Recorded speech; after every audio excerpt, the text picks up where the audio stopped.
When you guys are in that, like Erica, when you're in that position, one thing I like to do, and it may be a little aggressive, but I'll tell the listing agent if they're not willing, the seller's not willing to negotiate. I'm going to say, look, what if I were to get this closed within 12 to 14 days? It's going to save your seller from waiting for another offer to come in, be in escrow for 30 days. They're going to pay another mortgage. So instead, they don't have to pay another mortgage. That money they're saving, now they're just going to give it in the seller credit and we're going to get it done.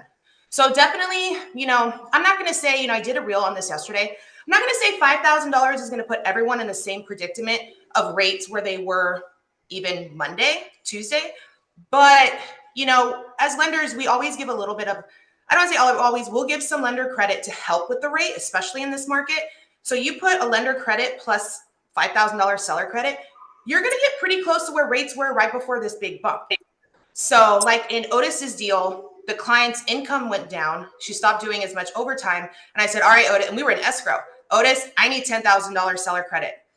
We did that. We got her into the 5% range on FHA. And then even later, we needed another seller credit and we were going to have to cancel. And either, when you have to really lay it out to a seller, it's either you're going to cancel and go back in the market and let's just see what happens on your next offer, or we're almost at the finish line. Let's get a middle ground. So sometimes pushing that listing agent where it could be a little intimidating, you kind of got to push their buttons a little bit to put pressure on their seller. But sometimes you don't know what that listing agent is really educating that seller. They may just be saying, hey, they're asking for a $5,000 seller credit. Do you want it? You want to give it to her or not?